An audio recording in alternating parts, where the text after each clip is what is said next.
Hello, I'm Cheryl Meyer, and I'm otherwise known as Cheryl M. Health Muse.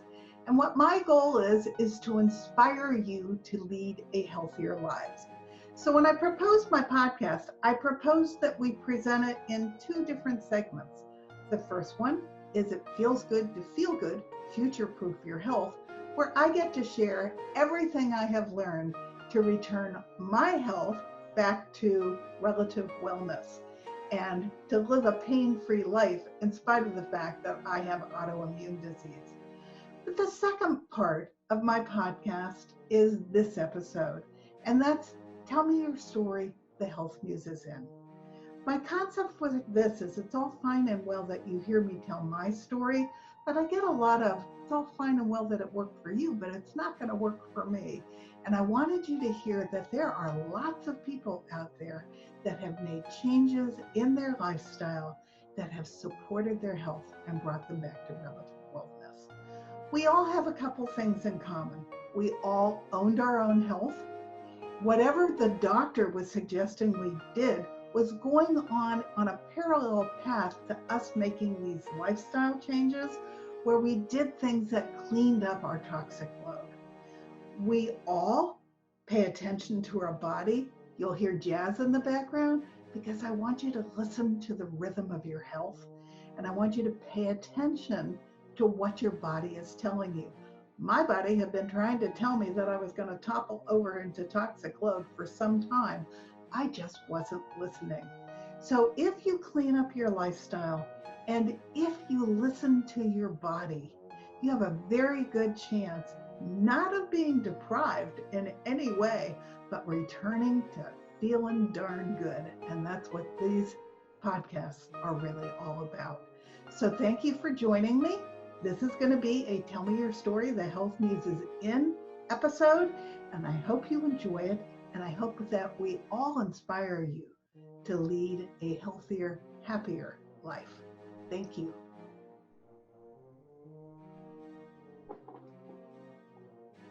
Welcome to another edition of Tell Me Your Story, the Health Muse is in. I have a wonderful guest this morning, somebody who is involved in a lot of the same activities that I am. We're both ambassadors for Chemo Buddies, which is a support group for people with cancer. We have many friends. We're in many of the same groups. And I love Renee because she has a very unique story. We just discovered we both grew up in retail, which is fun. But she has a very unique story where she literally lost her voice and was isolated for a long period of time. And by getting back her voice, she found her mission to help everyone find their voice. Because as you know, this chakra is where we speak our truth. So this is going to be a wonderful conversation for anyone out there who's hesitant to speak their truth, because I want you to hear Renee's story, because there's no reason for that. So I'm delighted to have Renee Reisch join us today. And welcome, Renee. We've been working on this for a long time, so I'm delighted to have you join me today. Thank you so much, Cheryl. Yes, indeed, we have been, and I'm grateful to be here and happy to share my voice with you and your audience. So why don't you give us a little bit of your background and then tell us about how you lost your voice? So like you referred to, I was in corporate America in retail, which, as you also know, is a very grueling schedule. It's not that typical 8 to 5 or 9 to 6 kind of a schedule that you have. And it was a Christmas season, so that's also extra grueling. And as a manager, which I was at the time, I was taking care of everybody except me. And when you have the responsibility of having, many teams under you and some company initiatives that you're responsible for, you just keep pushing and pushing and pushing to make sure everyone is, taken care of, as I said. And I slowly started falling, and I didn't realize it because I wasn't even looking at me. I was focused on everyone else. That being said, in December of 2013, I ended up getting really, really sick. And so much so that I had to be removed from my job for a total, it turned out to be about 4 months. I was contagious. I was, I had a virus. It was a virus that attacked my vocal cords called viral pharyngitis. So your pharynx is your throat, your vocal cords, and they were riddled with sores. So I wasn't able to eat or drink or really swallow anything. It was very, very difficult, including my own saliva. It was a very painful experience. It's like fire in your throat on a 24/7 basis.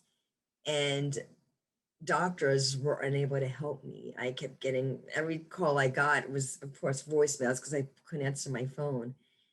And it was messages to go for more blood work because they were trying to figure out what does she have that we can't help her with. And they could not help me. It wasn't a matter of a doctor's help. It was a matter of slowing down and being taken out of life to quiet my own voice and my own mind so I can step back into life and serve others with a stronger voice in a more powerful way than I ever could have before. It had to be frightening to lose your voice. Cheryl, you know me. Yeah, you love to talk, so I can just imagine how frightening this was. You know, it was frightening on many levels because not only could I not speak, which was scary in itself, it wasn't like, when you lose your voice, just people from, just, I guess, a cold or something. When it was more of, it was, like I said, it was a virus that attacked my vocal cords. So yeah, it was very scary, the levels, because, emotionally, because I couldn't be with my loved ones, physically, because there was so much pain that I couldn't even eat or swallow, and mentally, because doctors were unable to help me, and I didn't know how to help myself. So it's like you don't know what to do. You don't have answers. The answer was for a greater power and purpose is to be quiet, but I wasn't a spiritual person at the time. I didn't know really what had happened other than I was in a bad way and didn't know how to get out of it and didn't have any answers how to. There wasn't like a look it up and let me Google how to fix this. It was something that was just extreme pain. And I think in my case, and hopefully in the case of others, from your own pain and from my pain came my purpose. And it took a good 4 to 5 years to realize that. Because when you're in the midst of your, your muck, your hell, you don't really see that light and say, oh, what can I learn from this? You're going through it. And it's hard to step out of yourself at the time and say, what's the purpose of this? Why is this happening? You're just going through it and you don't understand. Sometimes when we're able to step out of life, even though it wasn't our own plan, there was a greater plan for a greater purpose. Hindsight, with or without my glasses, is going to be 2020. And that's when you really understand your purpose. So you don't always know it, as I say, when you're going through it. So you couldn't eat. What did you do? How did you get nourishment?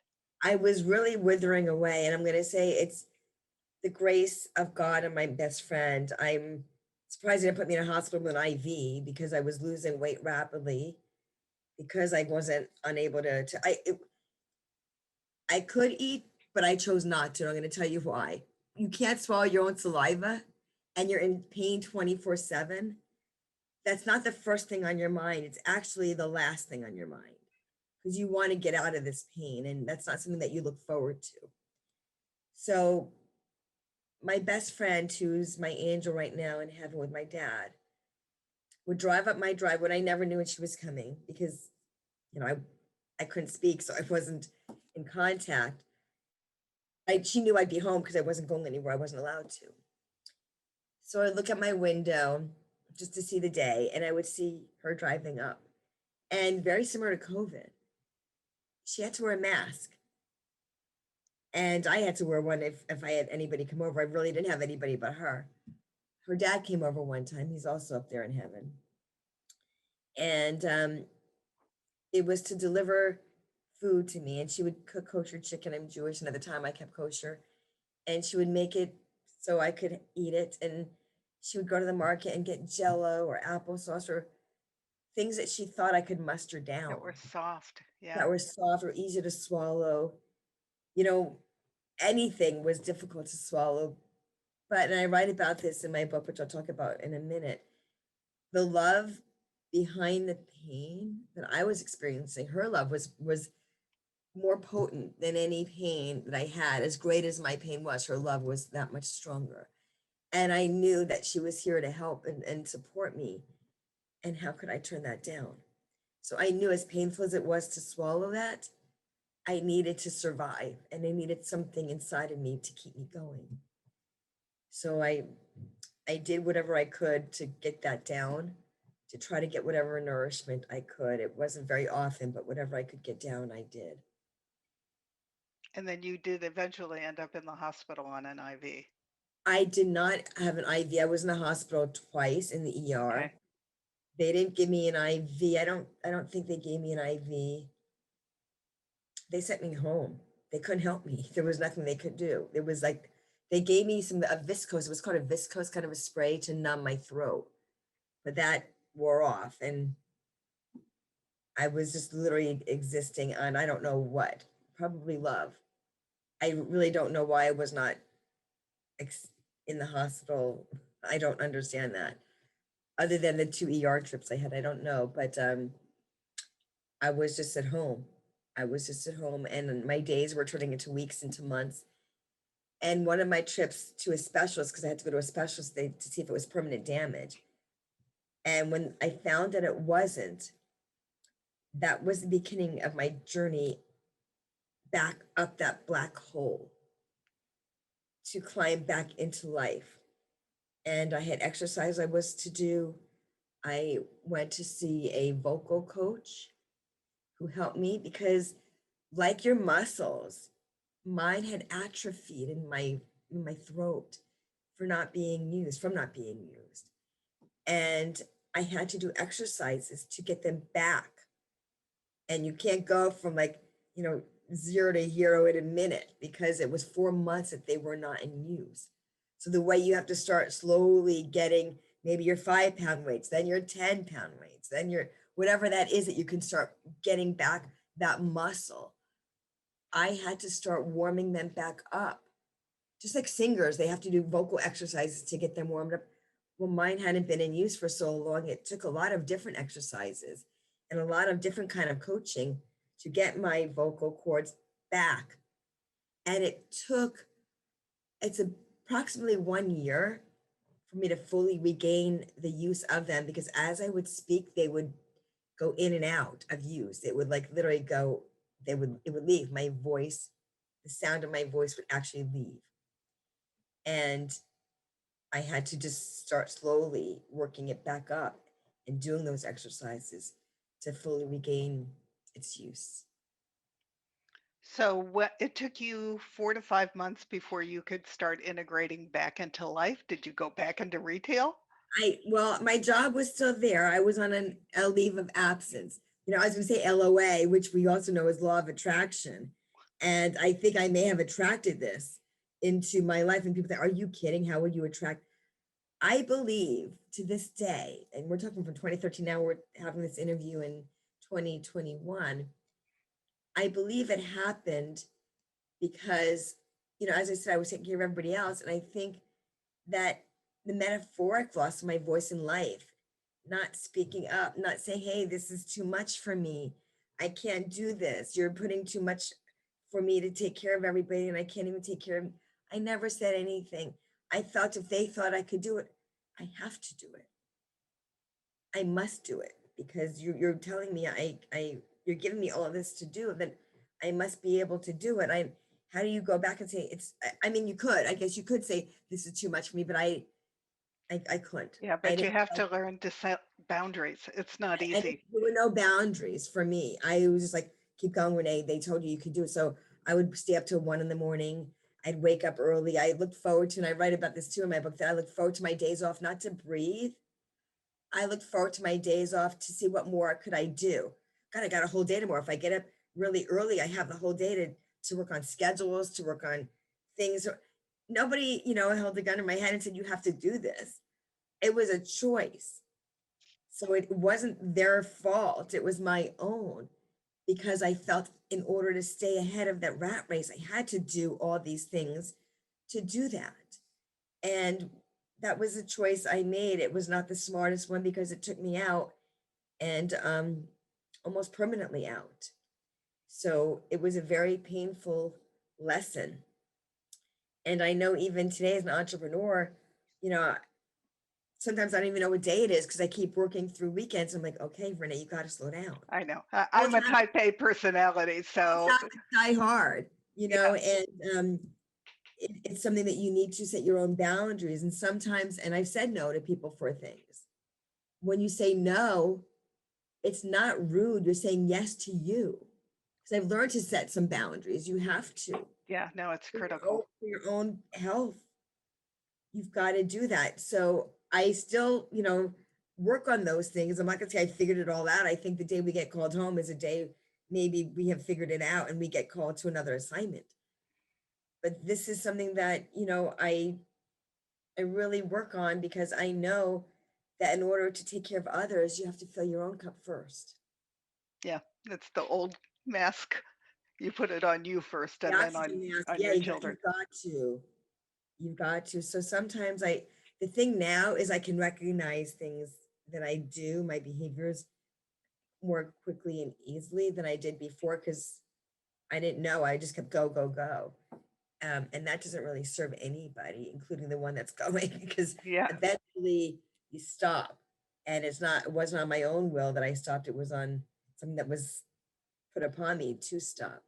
But as I said, it was to serve in a greater way. And that's what I was going to say with my book. And I ended up writing this book, and it's called Finding Your Voice, Unlock Your Chains and Unleash Your Greatness.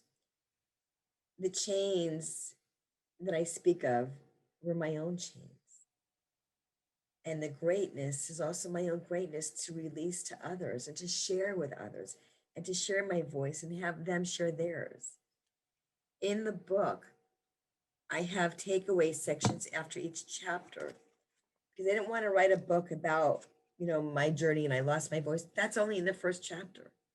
The rest of it are little stories in the book of different scenarios that took place. One is about meeting Jack Canfield and how that happened. And another is, I said one of them is called Old Habits Die Hard. They're just little stories that I integrate in the book of finding my voice. And the takeaways are for you, the reader, to see how they pertain to you in your own life, because I guarantee you will find yourself within the pages as you find your own voice. And so I put that in there for you to write your answers. I believe in the power of the pen, and what comes up will come out. So to use it as a journal in your journey of finding your voice. And the reason I like my readers to write these answers out in the book is because it will become evergreen. You can pick this book up in 6 weeks, in 4 weeks, in a month, in 6 months, and see where your journey was then to where you are now. And you will see how much growth you've had. And, we're so quick and easy to beat ourselves up. And when you see where you were, you can say, you know what? Good for me. Look what I've done. Look how far I've come.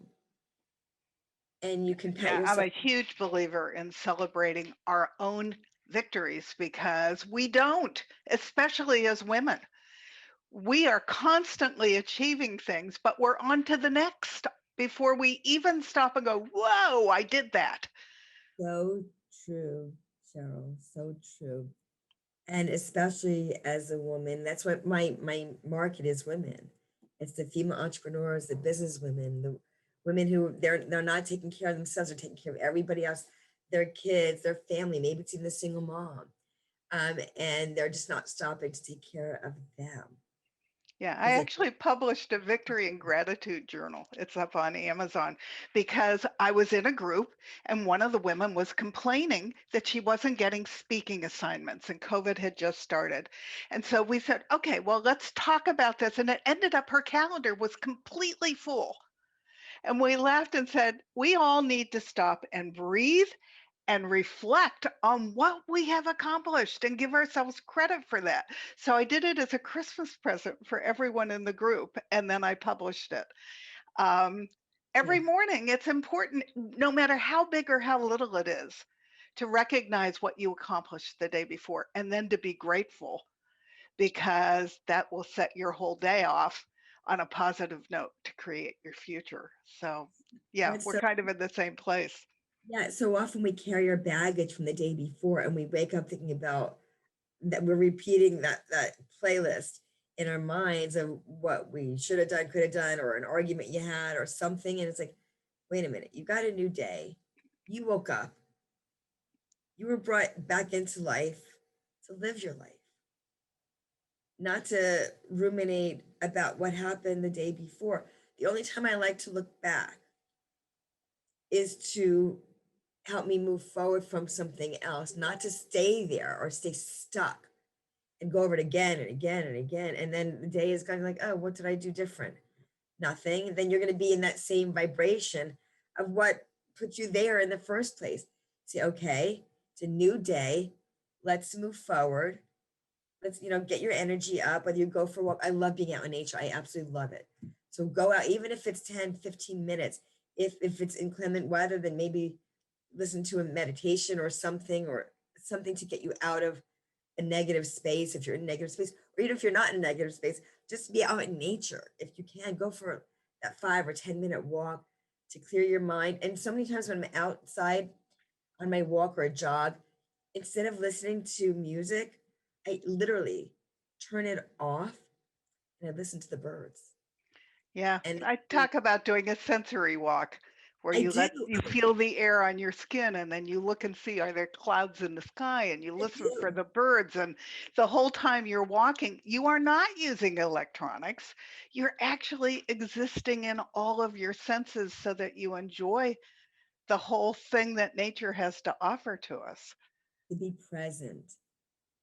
Because a few times I went to I was going to put on some, music that I have on my phone. I said, wait a minute, there's some beautiful music going on right in front of me. So I literally would leave it off the whole time. And for a good 45 minutes or an hour, I'm literally listening to birds, getting out of my head, get out of your head and into your heart, be grateful. And, I don't know if you know this, Cheryl, but we have a brain in our hearts. If you look it up, there Yeah, literally is it's the third brain. it's that heart math that you hear about or people talk about, but it really is. And if you follow your heart, sometimes your head has a lot of junk in it, and your heart will really get you up to a better Yeah, your place. head doesn't always tell you the truth. So you have to be aware of that, because if you have scripts going on in your head, they're lying to you half the time. So you need to identify what your head is saying to you and reprogram it so that it's taking you where you want it to go.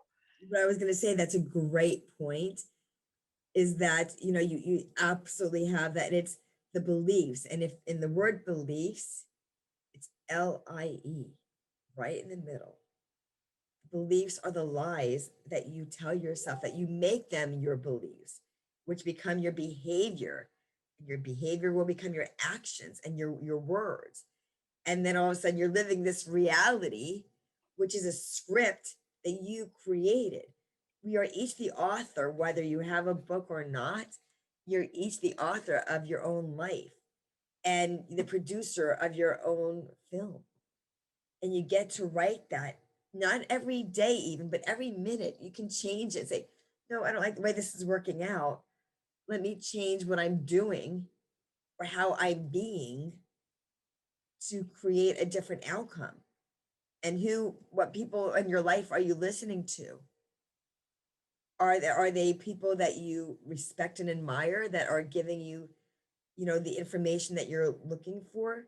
Because everything you need is really within you. If you need something, if you're going to go to an expert, is it really somebody that you trust? People, you do business with those like, and trust.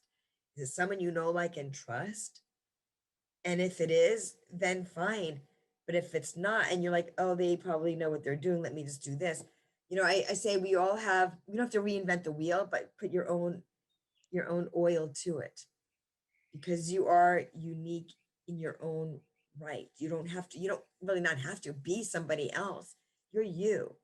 Yeah, you're the only Right. you that's ever going to exist. Yeah, Judy Garland had a quote. It's not don't be a second rate version, or why be a second rate version of yourself, of someone else when you could be a first rate version of yourself. I think I just got that. Yeah. So yeah, I want to make sure I said it right.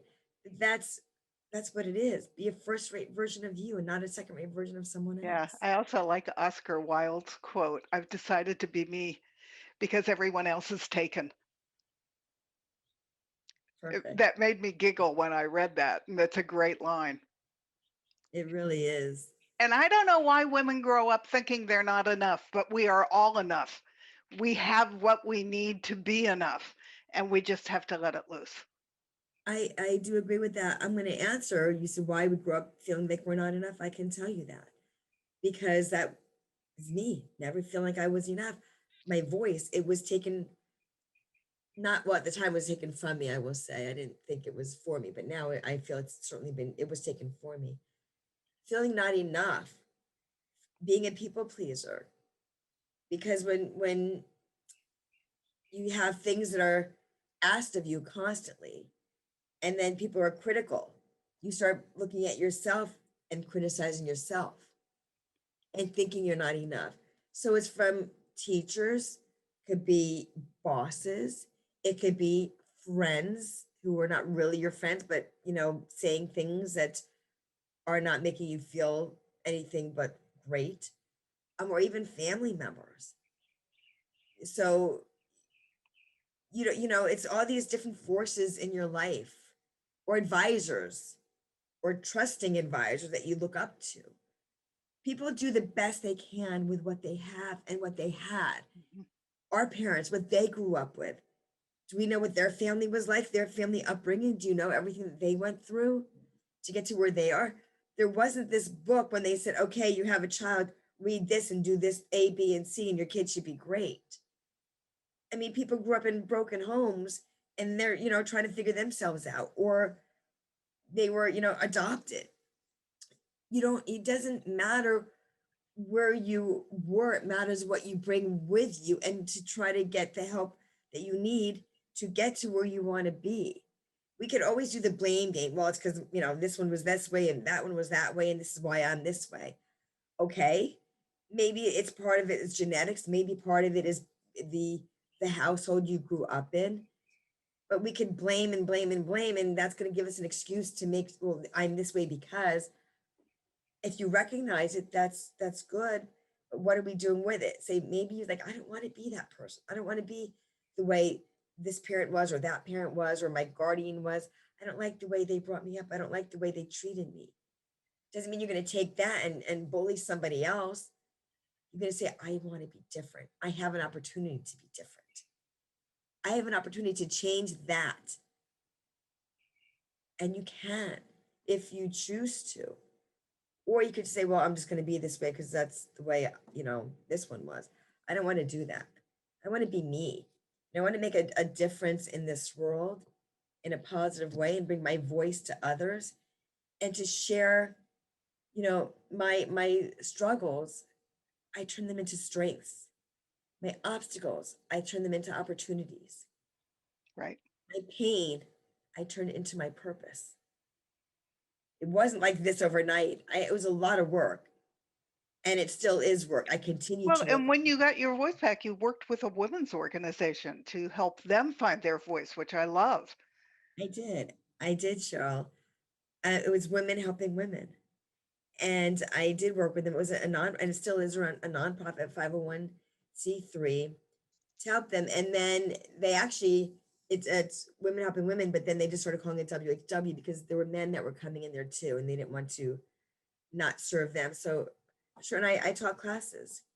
I was an instructor. I was actually a student and a teacher. And I write in my book, I'm always going to be a student in life and a teacher in life, because the more I learn, the more I can impact others in this life. So I am grateful to continually be that sponge to learn, and to be that teacher to teach. I think sometimes the school of hard knocks, which is what I went through with this, is what helped me be that teacher and that vessel and that voice to serve in a greater way and to serve those who needed and still need that. And I encourage people to get in touch with me. I invite you to, especially with COVID. How many people feel like they've lost themselves? Yeah, the isolation has either been a blessing or a curse for a lot of people. Um, I actually, my life didn't change that much. I'm very self-motivated. So yes, I miss being out in community and I miss being able to hug people that I love and touch them. And now that we're vaccinated, we just got to spend some time with our grandchildren, which was delightful Oh, that's because it wonderful. had been too long. But my husband is tutoring his 8-year-old grandson in math. So they've been in contact over Zoom, even though it's at a very young age. You know, there's been ways that we have remained connected. Well, And thankfully for technology, we're able to do that. So that's a right. great. But there are people who did not find their way with that. And I feel badly for that. I actually started a private Facebook group just so people would have a place to go and support each other because we all needed that when COVID started. Absolutely. You know, it's very true. I actually have one as well. I've got a Facebook group, and I started it over a year ago after the launch of my book.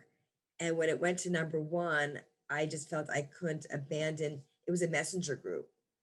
It had like 20 or 25 people in there. I'm grateful to say it's today over 600 um, from around the world, men and women that are in this group, a lot of influencers. And I'm grateful to each of them for joining me in that. And I post in there 365 days a year. Yeah, so do I. It's something that I really am I'm proud of, and I'm grateful to have so many people, and people continue to come into the group and join it. So it's a great opportunity to do that. And I've also created a voice blueprint course that I invite your audience to join me on. It's a 6-week course. And voice is an acronym. Each letter stands for a word, and I will give you a little insight into that. The first week is vulnerability. So the V stands for a word, and the O all the way to ICE. And then week 6, we tie it all together. So we work on that, and I definitely invite you to join me on that journey. If your audience would like to email, it's Renee at reneereisch.com. And I believe you'll put that in the. I'll put it right below this video when this Pippi goes public That so would that be people can great. find So you. yeah, definitely. And then when you email me, just put the word voice in the subject heading, and I'll know it's from this. And I definitely invite you to join me on that if that's something that you're interested in. It's definitely it'll be worth your while. I did do a DIY because I figured if people could have done it themselves, they would have. So I'm there. It's not like a course that you're signing up for yourself. Well, you do it for yourself, but I'll be with you each week for 6 weeks. We'll have a private Facebook community. We'll do it 90 minutes once a week. And I will be recording them as well for those that can't join from different parts of the world if they're unable to. But I'm definitely inviting you to join that journey. And also it will include a one-on-one 30-minute coaching as well. So I just want to put value out there for those who are interested in doing this and coming along this journey, finding your voice. I really believe it's something that I created it for you, for each one of you out there who would like that part of your Yeah, journey so to. for anybody out there who's hesitant to stand out, to ask for what they want, to ask for what they need, which is sometimes very difficult, but shouldn't be because you need to take care of you and you need to ask for what you want. So this that will give you all the skills so that you can use your voice. Absolutely. It's really, I created for the women to release their limiting beliefs because we have so many that are holding us back and holding our voice back. So it's not necessarily that women had to have lost their voice to come into this and say, well, I didn't lose mine. It's not for me. It definitely is for you because in some way, at some point, maybe you felt that you have lost your voice. How many, again, female entrepreneur executives. I was working in corporate America, running around taking care of everybody else until it physically went away and I was in so much pain. I didn't even know what had happened. It's something that I didn't even, you don't realize as you're running through life of what's happening to you. Hmm. So really, I do this to help women release the excess baggage, release those things that are holding them back and are keeping them stuck, and to let them go. And each week we literally dive into this. And as I said, I'd love to invite you, and I do invite you to join me on the journey because I believe we're all here and come to this for a reason. And if you're watching this video, anything I've said today resonates with you, please reach out to me and let's have that conversation. Fantastic. So what's up next for you? What do you want to do next? You're just Well, about to roll out this course, which is great. yeah, so we're going to start really soon with that. And then it's going to keep going every 6 weeks. We'll do the next 6 weeks for the next group who comes in. If people are interested in one-on-one, be happy to speak with them about that too. But in the group coaching, I think that when you have a safe place and a safe space, it really, you're able to release those amongst a group that you feel comfortable in speaking with. If those that are not, as I said, that's why I still do the one-on-one. If people say, I don't like the group thing, I just want a one-on-one coaching, I'm happy to discuss that as well. The book I continue to promote. It's a 4 times #1 bestseller. And actually, a few days ago, it was a bestseller again. I saw that. So on Amazon, I'm grateful. It continues to serve. It's a very thin and powerful book. It's a short read. So I encourage those who are not readers to still pick it up. It's available in paperback as well as ebook. I encourage the paperback if you're able to do that. It's $9.99 on Amazon because of the takeaways in there. And on an ebook, you can hypothetically think in your head, how would I answer this question? But I think it'd be really difficult to remember exactly what you wrote after 11 chapters to remember each thing you wrote down after each chapter. They're short chapters, an 83-page book with about 3 to 4 pages to write your answers in. So I'm sure you can read through it quickly, but don't read it too fast because it's a lot of great information that I know you'll be able to glean from it and have your own takeaways for how it pertains to your own life. And that's what my wish is, because I know that I did it for other people. I wrote it because of what I went through, but what you go through, you grow through. And I wanted to be able to take, as I said, my pain and turn it into a purpose to serve others who can certainly use this support. And that's why I did that. So I continue to promote it. The course is out there. I'm, ready to serve, and would love to serve your community and those interested in doing that. I'm also part of another community if people are looking to grow in their business. It's called BeeKonnected, and I connect people around the world in their different niches if they're looking to grow their own business. That's another thing I do as well. And that's part of finding your voice. That's connections, and I'm a huge connector. So that's something else I do for whether it's a small business or an entrepreneur or a solopreneur, looking to grow their business. I am a founding member of a global organization that connects people around the world or in their own community if they're looking for that too. So there's multiple things I can connect with you on. So I look forward to that as well. Okay, great. What's your website so people can find your book there? Thank you. So it's Renee, Renee, Reisch, Reisch.com. And the book is right there, and you can, the course is on there as well. Again, email me if you're interested in finding out more about it. Renee at reneereisch.com. Again, put in the subject heading voice, so I know that it's somebody from this interview, and I'll make sure I just need your information to get back in touch with you, and I'll be happy to do that. And then if someone wants to join your private Facebook group, where would they go? What's that called? So it's on Facebook. So just look up Finding Your Voice. There's a business page, and then there is also the private group. So if there's a couple questions to answer, just say that they saw me on this because it says who referred you. So I like to know how they found out about it because it is a private one. So that's what I like to let people know about. And that's what it is. And then I have the voice blueprint course. So reneereisch.com/voice. Okay.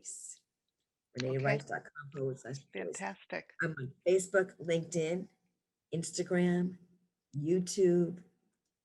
And I can tell you from personal experience, this woman is truly as sweet and lovely as she appears on this podcast. So don't be afraid to reach out to her.